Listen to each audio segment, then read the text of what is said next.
So when we give something transformation energy, what we're doing is we are releasing it to its highest potential. So we free ourselves to create change, to manifest our desires, to build our dreams, to become better, to heal when resistance is dropped. It's the biggest favor to the self ever. I really like the concept of how much freedom there is in surrender. It doesn't have to be this resignation like we talked about. It really can be profoundly liberating to embrace that freedom of that acceptance. Because you're right, it already is. So us struggling with what already is really a waste of energy. And if we can refocus that energy on the freedom of the acceptance. What does freedom mean to us in ourselves, in our lives, in our communities, in our societies? My dear, what are your thoughts regarding freedom? Oh, it's such a huge concept, Lori. And essentially, in my view, it's the reason why we're all here. That's what we came down into this incarnation to experience, is this playing field in which freedom exists. That's what the will is all about. What light actually is not what most of us think light is. We think that what we see as visible light is what light is. Yeah. But visible light is only one of light's properties. It's the property of illumination. And light has so many other properties. Light is frequency, and it has scales of those frequency vibrations. And each of those is a color. Each of those is a musical note. Each of those is a spectrum in which incredible things form. And that is light's chief quality, is that it is information. It is what is informing that frequency, that color, that scale, that vibration of energy into something. There can be no life without water. If we didn't have water in us and on this planet, life couldn't exist. In spiritual terms, in consciousness terms, in quantum terms, water has been referred to as the prima mater, which basically means the prime mother, because it's the source of all life. So why was water the prime mother? Why not fire? Why not air?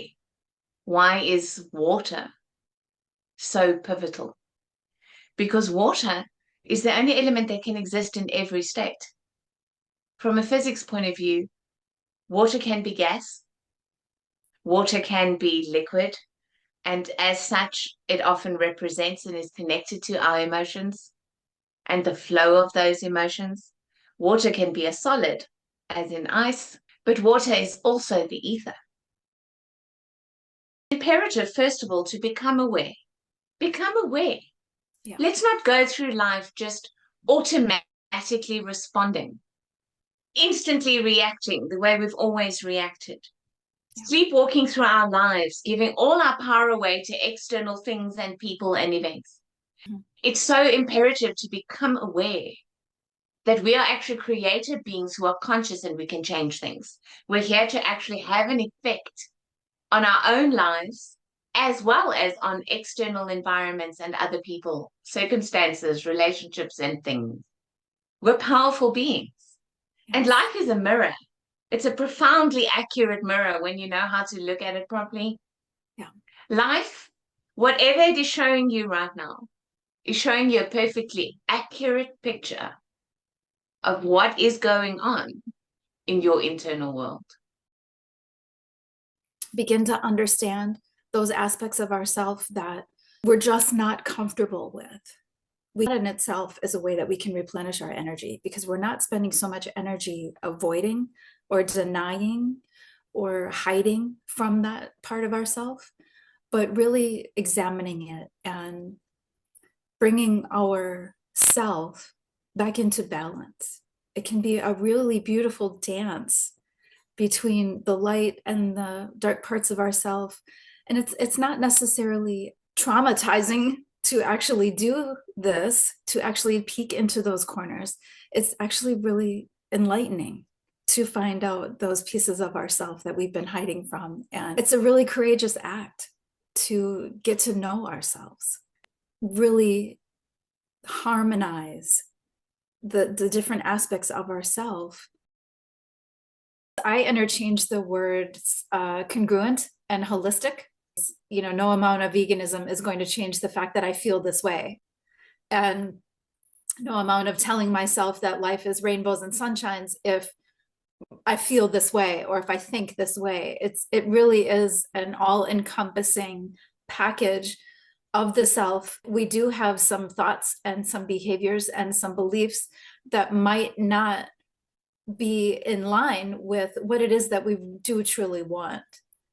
So if we really start to examine congruent behavior and we do go deep within, what's building the foundation for what we see within and the without conversation, what is going on in our mind and what is going on in our heart that is either supporting what we do want or what we don't want. The magic happens in between, in the process of becoming more coherent. Society and religion and all of the things that we falsely believe about ourselves, when we're starting to look at our early conditioning and we're starting to look at what it is we believe or no longer believe based on that early conditioning, it can really open up a door wide open. This big, huge door just gets flung open to, okay, so what's true now? This doesn't really resonate with me anymore. You know, I really was thinking I'm not worthy to receive love based on my early conditioning. I'm not worthy to receive an abundant income based on my early conditioning. And that when you start looking at all of the things that you believe, there are a lot of false beliefs that all of a sudden you just see when you didn't really see before. If we don't know not only how to support our energy body, how to protect it, how to keep it clear, and how to shield it, the effects can honestly be, first of all, extreme, severe, and very damaging. So the first thing that I would say would be the vital importance of everyone understanding that your energy belongs to you. It's yours. It is your life force. And no one or anything should be able to intrude into your energy field. And if they are, if things are able to affect your energy, then you're not doing a good enough job of shielding and protecting it. In order for energy to leak, for your energy field to have cracks through which that energy is able to be drained by another person or situation or circumstance or an event, that means you haven't shielded it sufficiently. Resistance is actually just a fancy sounding name for fear. When to say that we are in resistance or we are pushing something away or we won't look at something or acknowledge something, what we're actually saying is, I'm scared of this thing. Yeah. I'm scared of this thing. So I'm going to find a way to protect myself or shield myself from it, refuse to look at it somehow or another. And that usually involves a lot of judgment of ourselves and of the so-called causes or reasons why whatever it is we're holding resistance about exists in the first place. So the answer to the question is wrapped up in understanding the nature of resistance itself. Right. It's to get either brave enough to face the fear or just, I've simply had it enough to be so tired of it and the repetitive patterning of it. Fear does not have to be scary. What a concept, right? Fear in and of itself is, dare I say, a little bit of an illusion. But the minute that we hear that word, it triggers a response, right? And in a way, it's meant to. Fear is meant to trigger a response. It's a primal reaction. It's an instinct that we all have. And to some degree, it keeps us safe. It keeps us out of harm's way. Hundreds of years ago, when we still lived off of the land, it kept us alive, because fear can be a very strong protective response. But sometimes fear can really be detrimental. That is where sovereignty is coming from, is the highest aspect of the self. Right. So yes, it is absolutely all about our authority and recognizing that we have authority over our lives. And the way that I think it's best expressed is the reference to being the operant power in our lives. Yeah. And the first time I heard that, and once again, I can't remember where, but the first time I heard that, it had such a profound impact on me. It stuck with me ever since. If you think about programming, which we've discussed in previous episodes, being the operant power literally refers to being the one at the keyboard, the one doing all the typing. And so I love that expression. If a button's going to get switched on, it's because I switched it on. Mm. And if a corner is going to get turned, it's because I'm choosing to turn it. So for me, it is about that internalized exercise of will. There was a time when I was completely overwhelmed with all of these feelings, and I had no idea that a lot of it wasn't even mine, that I was somewhat of a sponge, energetically and physically, to the environment around me. Everywhere I went, I just absorbed all of these feelings, and I thought it was me. I thought I was just too sensitive. Well, in a way I was. I was too sensitive, because I didn't have any concept of what even an empath was, let alone that I was one of those people that was empathic. And I certainly had no idea what energetic shielding was, and had no concept that there was a switch, that I had a way to pivot from what I was feeling, and I had a way to mitigate what I was feeling and transform how I walked into a room. Truly, anger at its highest vibration is when it's no longer about the self. Analyze your anger. How much of my anger time is for the little me? Protecting this little me, my identity, standing up for it, defending it, honoring it, even if it's coming from self-love, it's all about me. How much righteous anger do I hold? How much anger for others, for the injustice in the world, because it's powerful. Yes. If we were all a little bit more angry about the things that are actually wrong, we could have a better world. If we allow that anger to motivate us to move, and to actually create change. But we become complacent. We sit back and we allow it to happen. Where are the underdog champions?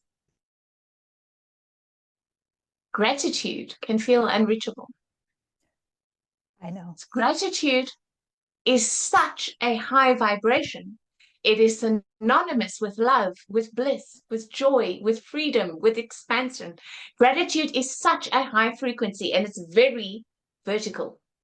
We connect with it vertically. We literally have to take our perception field up really, really high.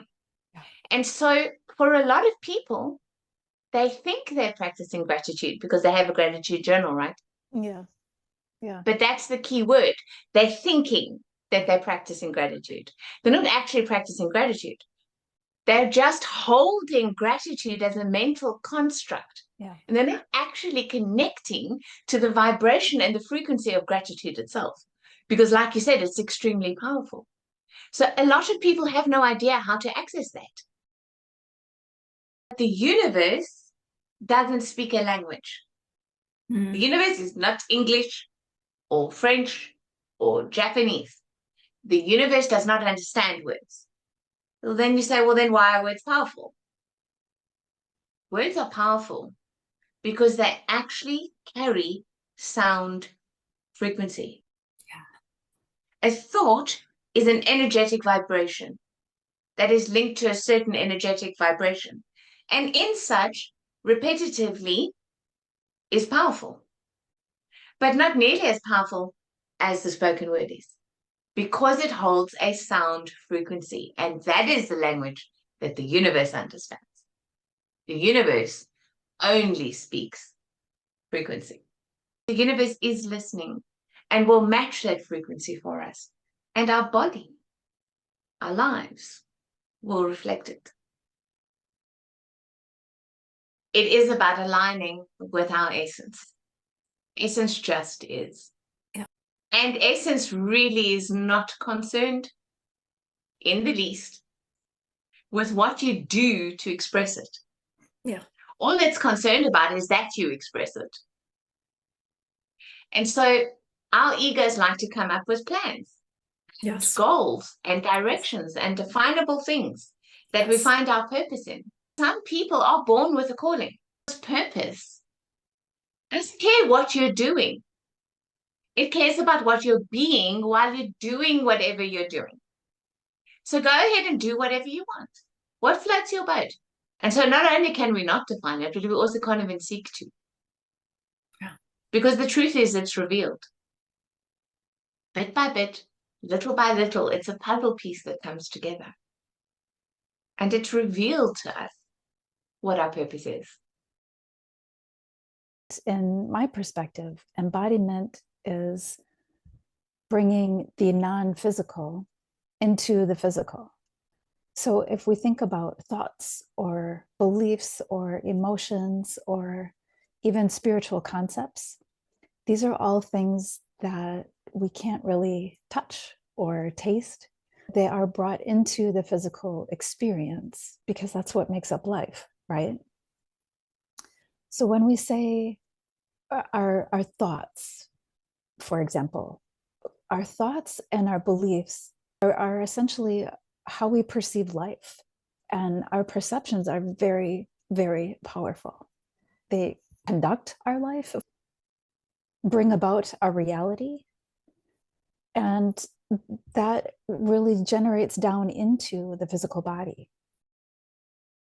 When I was a little girl, I had a lot of nightmares, and that's a grace.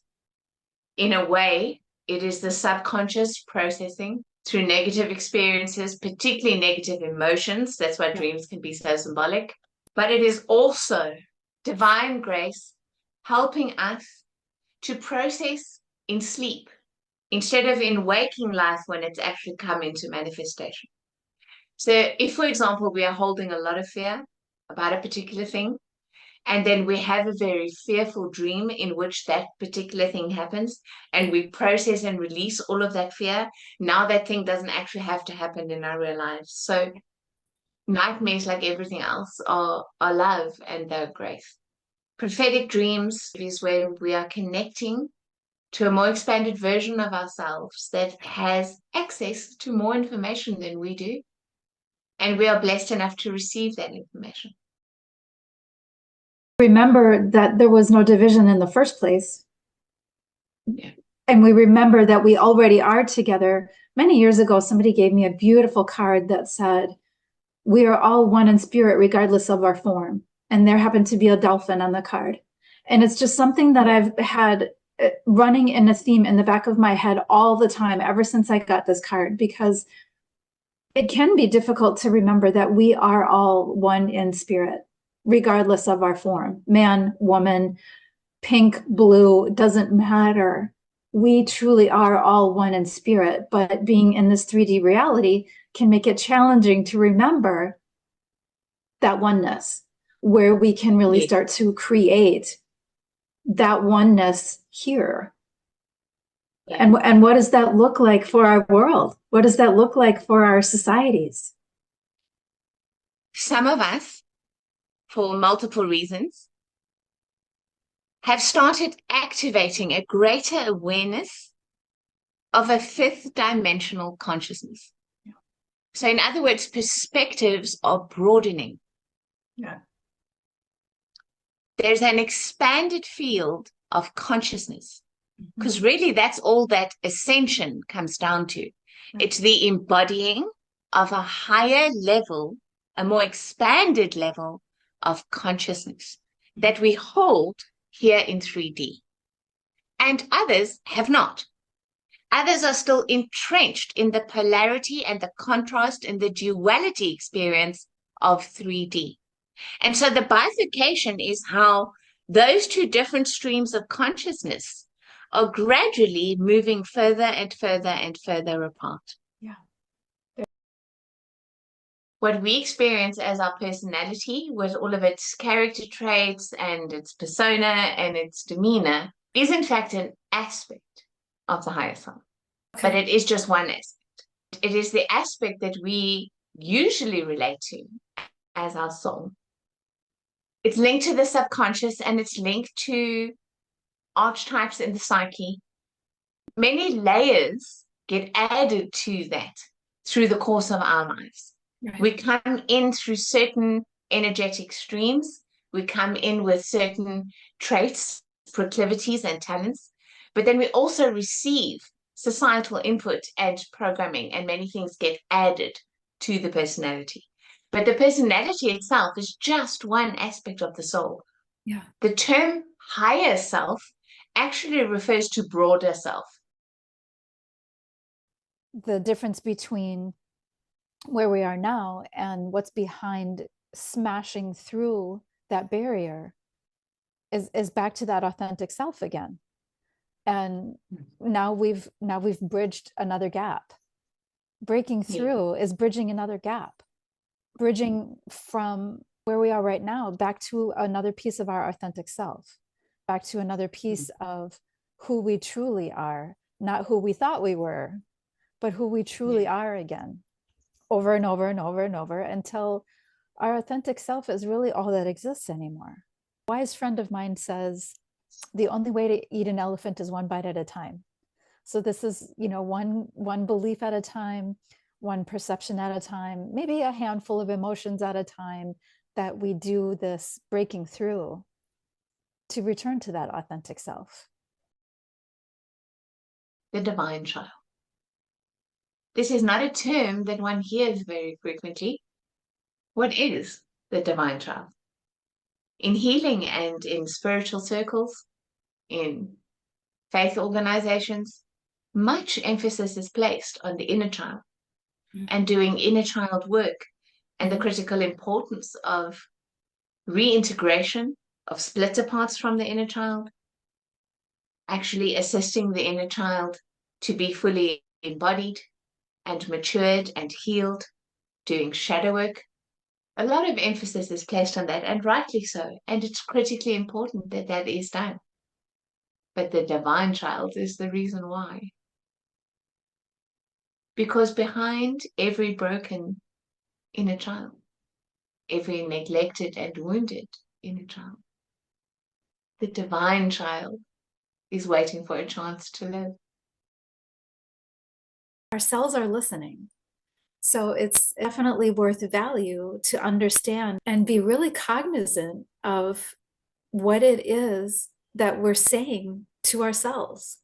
And one of the ways that I try to explain this to the people that I work with is imagining that the mind is the computer, and the cells execute the program that the computer wants. The computer needs instruction. Our bodies need instruction to carry out certain mechanisms. And of course, some of those mechanisms are automatic. We don't ever have to think about making our heart beat. We don't have to think about taking a breath. We don't have to think about blinking. It's just, there's certain things that occur in our body that are automatic. But where do thoughts and beliefs and ideas fit into how all of that gets carried out on a cellular level? Whether it's a tool or a technique that we're using, none of them are necessary. They're the flowers that grow along the side of our path. So we're free to choose whichever ones work for us and not use the ones that don't. There is no tool or technique that is superior to any other when it comes to connecting with the self. And the truth is that everyone instinctively knows how to do that. Everyone has a way of connecting in, even if they don't call it that. Maybe they'll call it, I need a break, or I'm taking a break. Maybe they'll call it a vacation and time away, or me time, or something like that. But everyone instinctively has a technique and a tool that they use for connection. And that's all that any tool or technique is ever striving to do, is to foster a deeper and a greater connection for us with ourselves. We are so focused on acceptance and the art of allowing, and it was really indoctrinated into us that, we just accept what God gives us. We don't question, we just accept. You've made your bed and now you've got to lie in it. And all of these other cliches that many of us have grown up with, that, well, that's how it is, so you just learn to live with it. It's unfortunate to lock in those beliefs, but what's great about the ability to spend time with yourself and look at some of your thoughts and your beliefs is that you do get to change them. You do have the ability to choose, that doesn't resonate with me anymore. That doesn't feel right. That doesn't feel accurate. It's certainly not what I want. I'm going to start taking steps to change that. Life won't let us. Something will come across our paths that forces us to stop and look and acknowledge and heal. We will have a massive life crisis, or a health event, or something will happen in our very significant relationships, but life will force us, sooner or later, to stop and look at and acknowledge that. And that's not because life wants to punish us. That is because of the nature of emotion.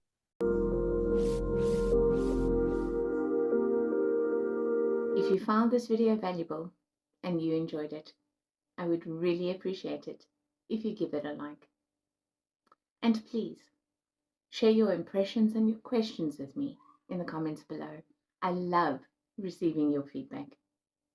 Please also consider becoming a subscriber. It's free and it helps this channel to grow and to reach more new viewers so that we can spread this light more and more. Activate the notification bell if you would like to be informed when I post new content. And all of my offerings are always listed in the description box below. I'm constantly working to add to the available menu. As always, embrace this message if it resonates, and be ineffable, my honeys. Much love. Until the next one.